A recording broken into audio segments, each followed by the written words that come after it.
അത്രി മഹർഷി പറയുകയാണ്, ഒരു ഭർത്താവ് ഭാര്യയ്ക്ക് കൊടുക്കുന്ന ഒരു സർട്ടിഫിക്കറ്റാണിത്. അത്രി മഹർഷി പറയുകയാണ്, അകത്ത് എൻ്റെ ഭാര്യയുണ്ട് സീതേ,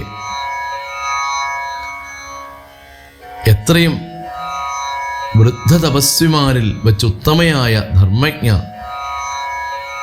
തപോധന, പർണശാല അന്തർഗൃഹേ വസിക്കുന്നിതു, ചെന്ന് കണ്ടാലും ജനക നൃപാത്മജേ. എത്രയും വൃദ്ധ തപസ്വിനി എന്ന് പറഞ്ഞാൽ എഴുന്നേക്കാൻ വയ്യാത്ത ആള് വൃദ്ധ എന്നുള്ളതല്ല അതിൻ്റെ അർത്ഥം. ആ തപസ്വിനി, വൃദ്ധ എന്ന് പറഞ്ഞാൽ വർദ്ധിച്ചതുള്ളതെന്നാണ് അർത്ഥം. വൃദ്ധൻ എന്നൊക്കെ പറഞ്ഞാൽ വർദ്ധിച്ചതുള്ളത് എന്നാണ്. അപ്പൊ തപസ് വർദ്ധിച്ചത് കൈമുതലായിട്ടുള്ള അതാണ് അത്രി മഹർഷിയുടെ ഭാര്യ എന്ന് പറയുന്നു. അപ്പൊ അനസൂയ ദേവിയെക്കുറിച്ച് അനസൂയയുടെ ഭർത്താവ് തന്നെയാണ് പറയുന്നത്.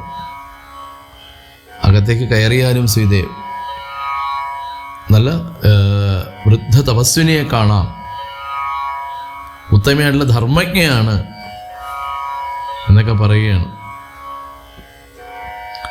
അങ്ങനെ ഉടനെ തന്നെ രാമനും സീതയോട് പറയുകയാണ്, സീതയെ തപസ്സുകൊണ്ട് പഴുത്ത പഴം.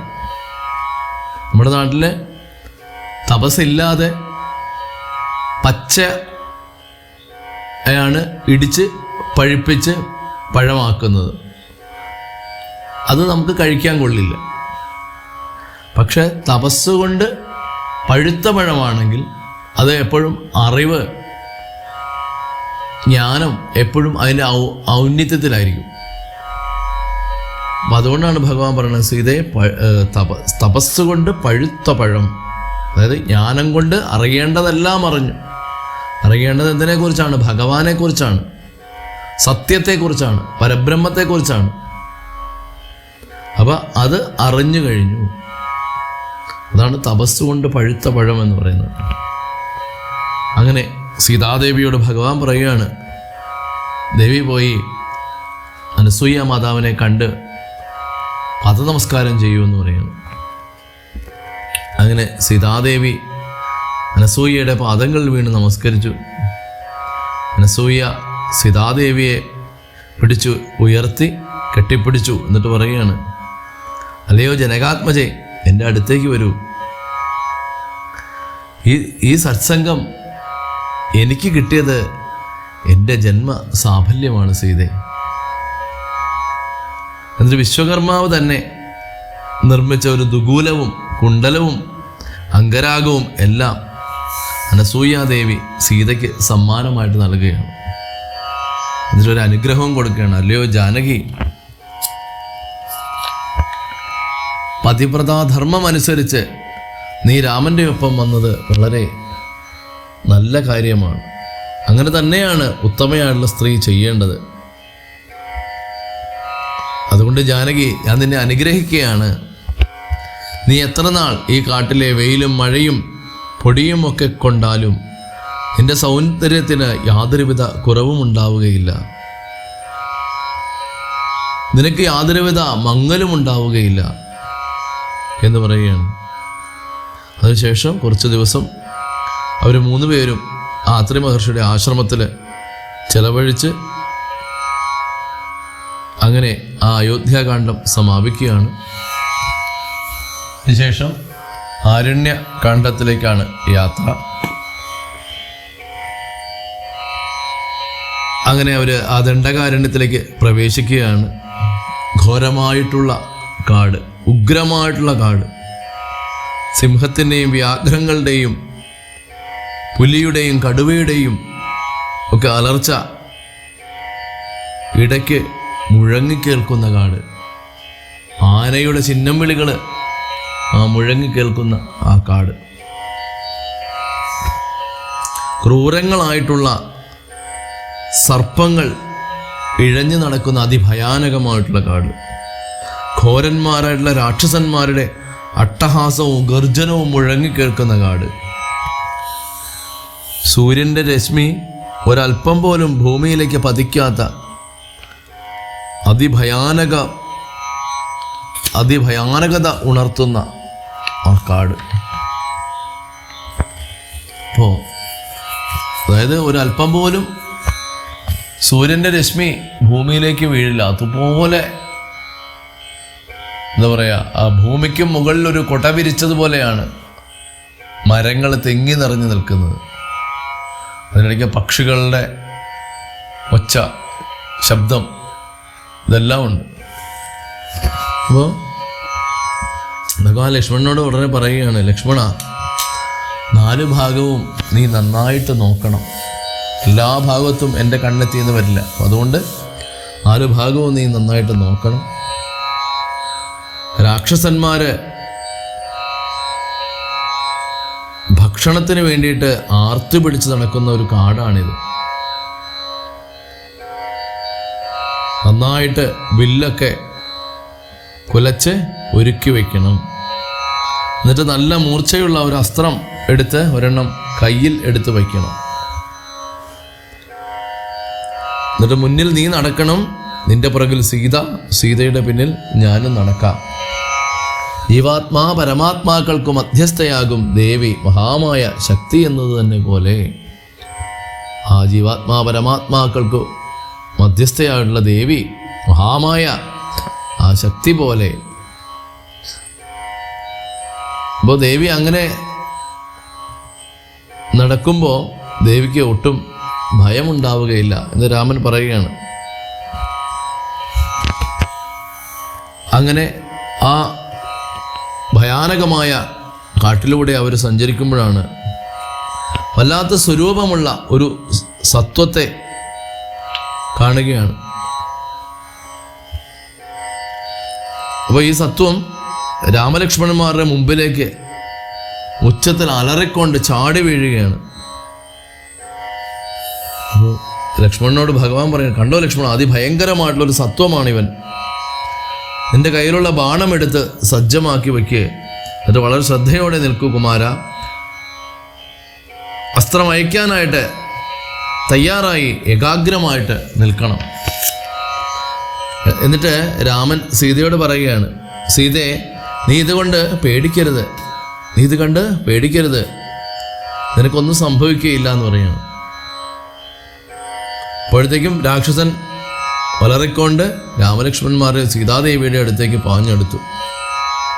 എന്നിട്ട് 8 ദിക്കുകളും പൊട്ടുന്നത് പോലെയുള്ള അട്ടഹാസത്തോടുകൂടി ഇടിവെട്ടുന്നത് പോലെയുള്ള അവൻ്റെ അലർച്ച കാടിനെ മുഴുവൻ നിശബ്ദമാക്കി കളഞ്ഞു. അവൻ്റെ കണ്ണുകൾ ആ കനൽക്കട്ട പോലെ ചുമന്നിരിക്കുകയാണ്. എന്നിട്ട് ആ സത്വം, ആ രാക്ഷസന്റെ പേരാണ് വിരാധൻ. ആ വിരാധൻ രാമനോട് ചോദിക്കുകയാണ്, നിങ്ങൾ ആരാണ്? ഈ കൊടുങ്കാട്ടിൽ സുന്ദരിയായിട്ടുള്ള ഈ സ്ത്രീയുമായി വന്നിരിക്കുന്നത് എന്തിനാണ്? എവിടെ നിന്നാണ് നിങ്ങൾ വരുന്നത്? എങ്ങോട്ടാണ് നിങ്ങൾ പോകുന്നത്? എന്തിനാണ് നിങ്ങൾ ആയുധങ്ങളുമായിട്ട് നടക്കുന്നത്? പക്ഷേ നിങ്ങളെ കണ്ടിട്ട് മഹർഷിമാരുടെ പോലെ ഉണ്ടല്ലോ. പിന്നെ എന്തിനാണ് നിങ്ങൾ ആയുധങ്ങളൊക്കെ കയ്യിൽ പിടിച്ചിരിക്കുന്നത്? എന്തായാലും നിങ്ങളുടെ ആ ഒരു ധൈര്യം ഞാൻ അംഗീകരിക്കുകയാണ്. വളരെ ചെറിയ ബാലകന്മാരായിട്ടുള്ള നിങ്ങൾക്ക് ഇങ്ങനെ ഈ കൊടുങ്കാട്ടിലൂടെ നടക്കാനുള്ളൊരു ധൈര്യം ഉണ്ടായല്ലോ. അപ്പം ഞാൻ ഇപ്പോൾ നിങ്ങൾക്ക് രക്ഷപ്പെടാൻ വേണമെങ്കിൽ ഒരു അവസരം നൽകാം. നിങ്ങളുടെ കൂടെയുള്ള ഈ പെൺകുട്ടിയെയും പിന്നെ നിങ്ങളുടെ കയ്യിലുള്ള ഈ ആയുധങ്ങളും എല്ലാം തന്നെ ഇവിടെ എൻ്റെ കയ്യിൽ ഏൽപ്പിച്ചിട്ട് വേഗം ഈ കാട്ടിൽ നിന്ന് എങ്ങോട്ടെങ്കിലും ഓടിപ്പോയിക്കോ എന്ന് വിരാധൻ പറയുകയാണ്. അപ്പോൾ വിരാധൻ്റെ ഇത്തരം വാക്കുകളൊക്കെ കേട്ടപ്പോഴത്തേക്കും ഭഗവാൻ പറയുകയാണ്, എൻ്റെ പേര് രാമൻ എന്നാണ്, എൻ്റെ ഭാര്യയാണ് ഇവളുടെ പേര് സീത എന്നാണ്, ഇതെൻ്റെ പ്രിയ അനുജൻ ലക്ഷ്മണൻ എന്നാണ് ഇവൻ്റെ പേര്.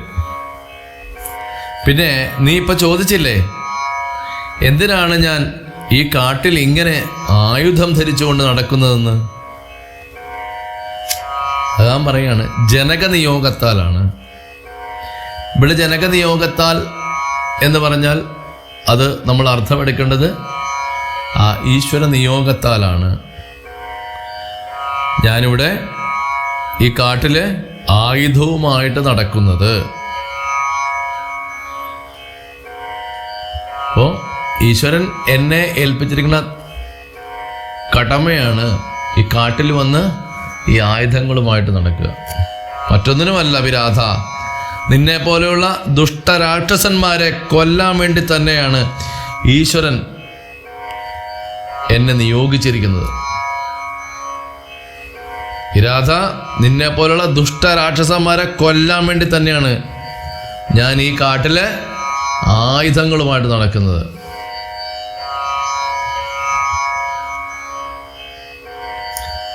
നിന്നെ പോലുള്ളവന്മാർക്ക് വേണ്ട രീതിയിലുള്ള ശിക്ഷ തന്നെ ഞാൻ തരുന്നതാണെന്ന് പറയുക. അങ്ങനെ ഈ ലോകത്തെ രക്ഷിക്കാൻ വേണ്ടി തന്നെയാണ് ഞാൻ ഈ കാട്ടിൽ വന്നതും. ഇത് കേട്ടതും ആ ദുഷ്ടരാക്ഷസൻ അട്ടഹസിച്ചുകൊണ്ട് ഒരു മരം കടപുഴക്കിയെടുത്തുകൊണ്ട് രാമന്റെ നേരെ അടിക്കാനായിട്ട് ഓടി വരികയാണ്. നീ എൻ്റെ പേര് കേട്ടിട്ടില്ലേ? ശക്തനായിട്ടുള്ള വിരാധനാണ് ഞാൻ. ഈ 3 ലോകവും എൻ്റെ പേര് കേട്ടാൽ പേടിച്ച് വിറയ്ക്കും. എന്നെ പേടിച്ചിട്ട് ഇവിടെ ഉണ്ടായിരുന്ന താപസന്മാരൊക്കെ ഈ സ്ഥലം വിട്ട് എങ്ങോട്ടോ പലായനം ചെയ്തു പോയി.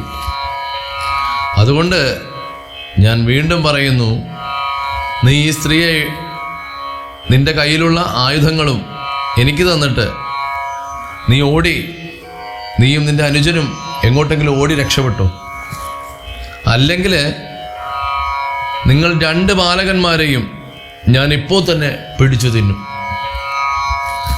ഇത് പറഞ്ഞിട്ട് ഈ രാക്ഷസൻ സീതാദേവിയുടെ അടുത്തേക്ക് ചെന്നതും രാമൻ അവൻ്റെ കൈകൾ 2 അറുത്തുമാറ്റി. ഭഗവാൻ പിന്നെ വിചാരിച്ച ഒരു നിമിഷം മതി. ഉടൻ തന്നെ അലറിക്കൊണ്ട് രാമനെ വിഴുങ്ങാനായിട്ട് വായും തുറന്ന് രാമന്റെ നേരെ വന്നു. അപ്പോ ഭഗവാൻ രാമൻ അവന്റെ പാദങ്ങൾ അസ്ത്രങ്ങൾ കൊണ്ട് മുറിച്ചു കളഞ്ഞു. എന്നിട്ടും അവൻ പോകാനുള്ള ഭാവമൊന്നുമില്ല. ഇത്രയും ശക്തിയുള്ള ഒരു രാക്ഷസനെ ഒരു സാധാരണ മനുഷ്യൻ വന്ന് ഇത്ര നിസ്സാരമായിട്ട് ഒരു കാര്യം ചെയ്യുകയാണെങ്കിൽ അത് ഇന്നത് കൊണ്ടാണെന്ന് മനസ്സിലാക്കാനുള്ള ബുദ്ധി അന്നേരവും ഈ രാക്ഷസൻ ഉണ്ടായില്ല. ഭഗവാൻ ഒരുപക്ഷെ കൊല്ലണ്ടെന്ന് വിചാരിച്ചിട്ടായിരിക്കും ആദ്യം കൈമുറിച്ച് പിന്നെ കാലൊക്കെ മുറിച്ചേ. പക്ഷെ എന്നിട്ടും ഈ വിരാധൻ വിടാനുള്ള ഒരു ഭാവവുമില്ല. അപ്പോൾ വീണ്ടും കടുത്ത രോഷത്തോടുകൂടി അലറിക്കൊണ്ട് ആ രാമന്റെ അടുത്തേക്ക് വന്നപ്പോൾ ഈ വിരാധൻ വന്ന സമയത്ത് രാമൻ അവൻ്റെ തല തന്നെ അസ്ത്രം ചെയ്ത് അവനെ മുറിച്ചു കളയുകയാണ്. ഉടൻ തന്നെ ആ ദേവന്മാര് ആകാശത്തിൽ നിന്നും പുഷ്പവൃഷ്ടികൾ ചെയ്തു. അപ്സര സ്ത്രീകളൊക്കെ നൃത്തം ചെയ്യാൻ തുടങ്ങി. ദേവന്മാര് പല പല വാദ്യഘോഷങ്ങളും ആകാശത്ത് നിന്നും മുഴക്കാൻ തുടങ്ങി. എല്ലാവർക്കും സന്തോഷമായി വിരാധനെ ഭഗവാൻ വധിച്ചപ്പോൾ. ഉടൻ തന്നെ ആ വിരാധന്റെ ശരീരത്തിൽ നിന്നും അത്ഭുത കാന്തിയും തേജസ്സുമുള്ള സ്വർണഭൂഷണങ്ങളൊക്കെ അണിഞ്ഞ സുന്ദരനായ ഒരു വിദ്യാധരനായി മാറി ഈ വിരാധൻ. എന്നിട്ട് ഭഗവാനെ സ്തുതിക്കാൻ ആരംഭിച്ചു. പറയുകയാണ്, ദുർവാസാവ് മഹർഷിയുടെ ശാപം കൊണ്ടാണ് ഭഗവാനെ ഞാനിങ്ങനെ ഒരു രാക്ഷസനായിട്ട് മാറിയത്. ഭഗവാനെ, അങ്ങയുടെ മഹാത്മ്യം ഒന്നുകൊണ്ട് മാത്രമാണ് എൻ്റെ ശാപബന്ധം തീർന്നു. ഞാൻ മോക്ഷത്തെ പ്രാപിക്കാൻ എനിക്ക് കഴിഞ്ഞത് ഭഗവാനെ. എൻ്റെ വാക്കുകൾ കൊണ്ട് അങ്ങയ്ക്ക് നാമസങ്കീർത്തനം ചെയ്യാൻ കഴിയണമേ ഭഗവാനെ. എൻ്റെ കൈകൾ കൊണ്ട് ഭഗവാനെ അവിടുത്തെ ചരണങ്ങളിൽ അർച്ചന ചെയ്യാൻ സാധിക്കണേ. എൻ്റെ ചെവികൾ കൊണ്ട് ഭഗവാന്റെ കഥകളും നാമസങ്കീർത്തനങ്ങളും കേൾക്കാൻ സാധിക്കണേ. എൻ്റെ കണ്ണുകൾ കൊണ്ട് ഭഗവാന്റെ ദിവ്യകോമള വിഗ്രഹങ്ങൾ കാണാൻ സാധിക്കണേ ഭഗവാനെ. ഭഗവാനെ എൻ്റെ ശിരസ്സുകൊണ്ട് അങ്ങയെ നമസ്കരിക്കാൻ സാധിക്കണേ. ഭഗവാനെ അവിടുത്തെ ഉത്തമ ഭക്തന്മാരുടെ ദാസനായി അവരുടെ പാദസേവ ചെയ്യാൻ എനിക്ക് സാധിക്കണേ. ഭഗവാന്റെ ഉത്തമ ഭക്തനാവാൻ ഉള്ള യോഗ്യത എനിക്കില്ലെന്നറിയാം. അതുകൊണ്ട് ആ ഭഗവാന്റെ ഭക്തൻ്റെ ദാസനായി അങ്ങയുടെ ആ ഭക്തൻ്റെ ഒരു ദാസനായിട്ട് പാദസേവ ചെയ്യാൻ എനിക്ക് സാധിക്കണേ. ഭഗവാനെ ജ്ഞാനസ്വരൂപ ആത്മസ്വരൂപമായവനെ, സീതാഭിരാമ, ഈ ലോകത്തിൻ്റെ പ്രഭുവായിട്ടുള്ള ഭഗവാനെ, എനിക്ക് തിരിച്ച് ദേവലോകത്തിലേക്ക് പോകാനുള്ള അനുഗ്രഹം അങ്ങ് നൽകണം. അങ്ങയോട് എനിക്കൊരു അപേക്ഷ മാത്രമേ ഉള്ളൂ ഭഗവാനെ. അങ്ങയുടെ മായ എന്നെ മോഹിപ്പിക്കരുതേ. രാമചന്ദ്ര മഹാപ്രഭു ഉടനെ തന്നെ ഭഗവാൻ ആ വിദ്യാധരന് ധാരാളം വരങ്ങളൊക്കെ കൊടുത്തു, അനുഗ്രഹിച്ചു. നമ്മളുടെ ഓരോരുത്തരുടെയും പ്രാർത്ഥന ഇതാവണം. അതാണ് നമ്മുടെ ശിരസ് കൊണ്ട് ഭഗവാനെ നമസ്കരിക്കാൻ കഴിയണമേ. നമ്മുടെ വാക്കുകൾ കൊണ്ട് ഭഗവാന് നാമസങ്കീർത്തനങ്ങൾ ചെയ്യാൻ സാധിക്കണേ. കൈകൾ കൊണ്ട് ഭഗവാന്റെ ദിവ്യകോമള വിഗ്രഹങ്ങളുടെ അർച്ചന ചെയ്യാൻ സാധിക്കണേ. ചെവികൾ കൊണ്ട് ധാരാളം ഭഗവാന്റെ കഥകൾ കേൾക്കാൻ സാധിക്കണേ. കണ്ണുകൾ കൊണ്ട് ഭഗവാന്റെ വിഗ്രഹങ്ങൾ കാണാൻ സാധിക്കണേ. ശിരസ്സുകൊണ്ട് ഭഗവാനെ നമസ്കരിക്കാൻ സാധിക്കണേ.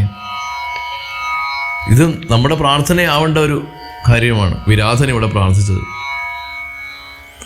അടുത്തതായിട്ട് ഭഗവാൻ ശരഭംഗ മന്ദിര പ്രവേശമാണ്. ഭഗവാൻ ശരഭംഗൻ എന്ന് പറയുന്ന ആ ഒരു മഹർഷി ശ്രേഷ്ഠൻ്റെ ആശ്രമത്തിലേക്ക് കയറുകയാണ്. അങ്ങനെ ആ ആശ്രമത്തിൽ സീതാ ലക്ഷ്മണ സമേതനായിട്ട് രാമചന്ദ്രമൂർത്തി പ്രവേശിച്ചു. ആ ശരഭംഗ മഹർഷി വളരെ ഭക്തിയോടുകൂടി രാമനെ പൂജിച്ചു. ഇത് പറയുകയാണ്, രാമ പ്രഭോ, ഞാൻ അങ്ങേ എത്ര നാളായി പ്രതീക്ഷിച്ചിരിക്കുകയാണ്. വളരെ നിഷ്ഠയോടും ശ്രദ്ധയോടും കൂടി ഞാൻ ആർജിച്ചെടുത്ത എൻ്റെ തപസ്സിൻ്റെ ഫലം, എൻ്റെ തപസ്സിൻ്റെ പുണ്യമെല്ലാം ഞാൻ മനുഷ്യനായി പിറന്ന അങ്ങയ്ക്ക് നൽകുകയാണ്. അങ്ങ് ഭഗവാന്റെ അവതാരമാണ്.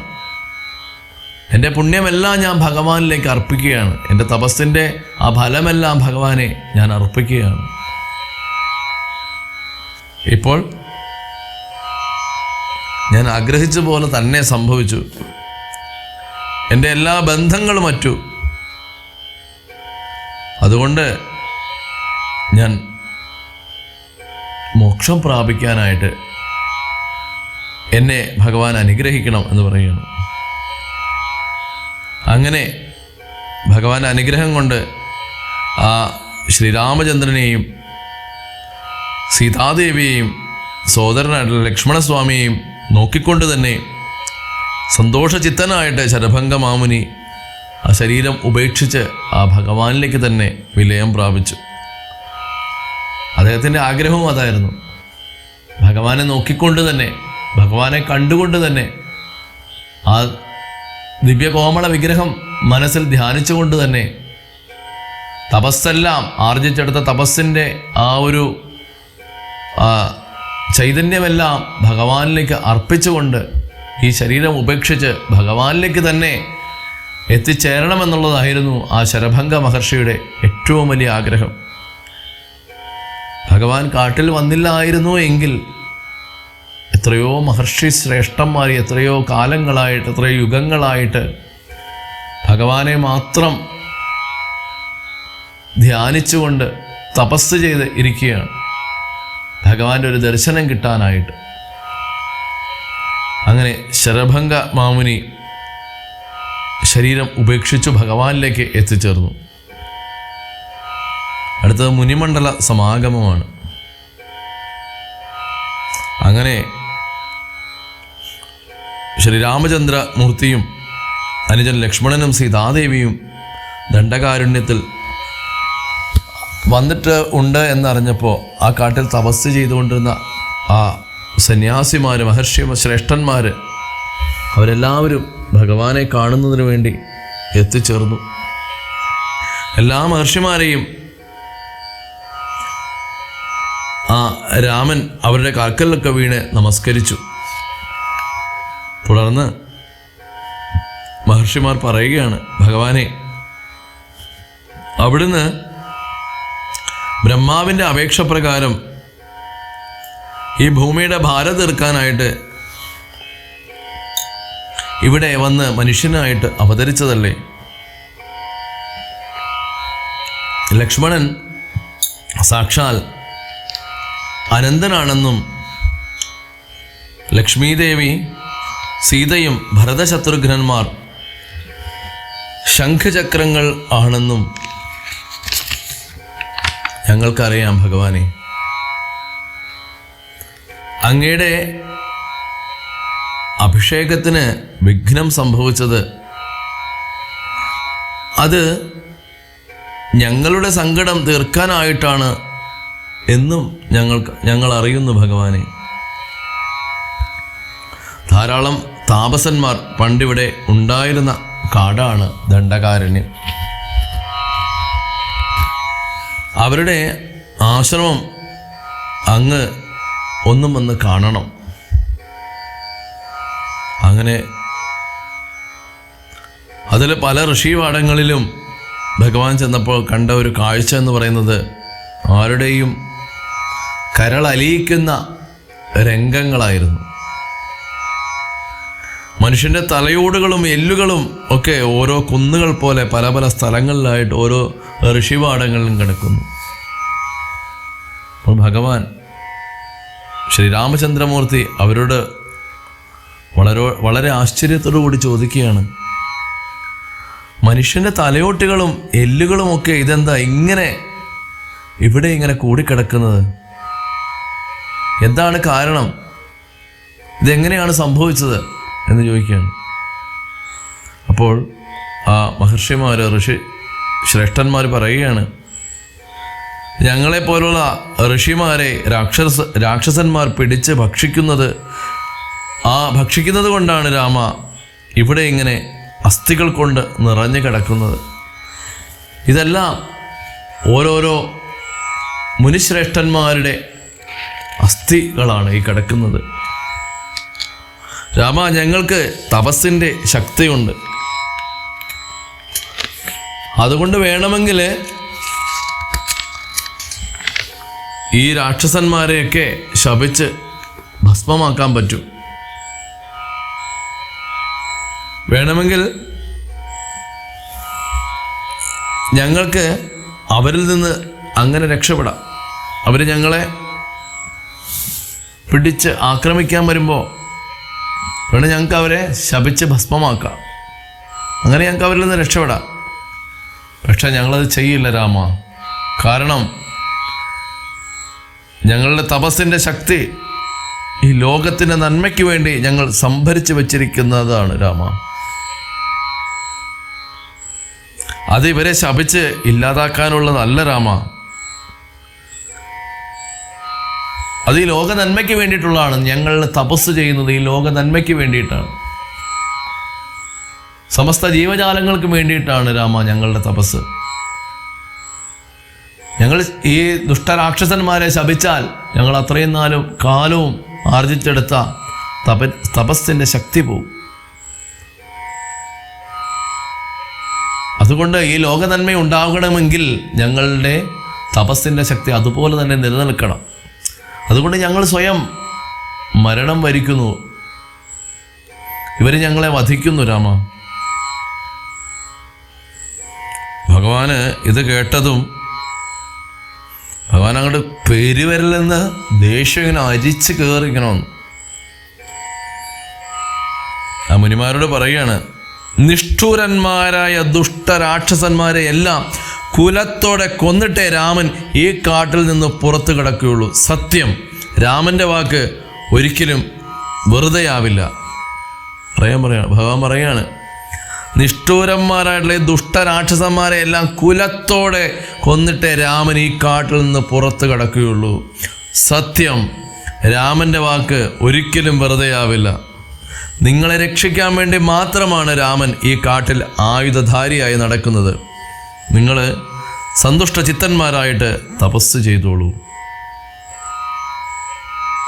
എന്ന് പറയുകയാണ്. അങ്ങനെ രാമൻ മുനീശ്വരന്മാരുടെ രക്ഷയ്ക്ക് വേണ്ടി ഓരോരോ ഋഷിവാടങ്ങളിലും മാറി മാറി താമസിക്കാനും അവർക്ക് വേണ്ട സംരക്ഷണങ്ങൾ കൊടുക്കുവാനും എല്ലാം ഭഗവാൻ പ്രത്യേകം ശ്രദ്ധിച്ചു. ആ ഒരു ലോകത്തിന് നന്മ ചെയ്ത് കഴിയുന്ന ആ സന്യാസിമാരെ, ആ മഹർഷി വര്യന്മാരെ സംരക്ഷിക്കേണ്ടത് എല്ലാവരുടെയും ഉത്തരവാദിത്തമാണ് എന്ന് ഭഗവാൻ കാണിച്ചു തരികയാണ്. അത് പ്രധാനമായും രാജാവിൻ്റെ കടമയാണ്. തപസ്വികളെ, യാഗങ്ങളെ, യജ്ഞങ്ങള് എല്ലാം സംരക്ഷിക്കുക എന്നുള്ളത് അന്ന് രാജാവിൻ്റെ ആണെങ്കിൽ ഇന്ന് ഗവൺമെൻറ്റിൻ്റെ. കാരണം ഇതെല്ലാം യജ്ഞഭാവം എന്ന് പറഞ്ഞാൽ ലോക നന്മയ്ക്ക് വേണ്ടിയിട്ടുള്ളതാണ്, ലോകത്തിന് വേണ്ടിയിട്ടുള്ളതാണ്, ലോകത്തിലെ ഓരോ ജീവജാലങ്ങൾക്കും വേണ്ടിയിട്ടുള്ളതാണ് തപസ് എന്ന് പറയുന്നത്. അടുത്തതായി രാമൻ സുതീക്ഷ്ണ മഹർഷിയുടെ ആശ്രമത്തിലേക്കാണ് പ്രവേശിച്ചത്.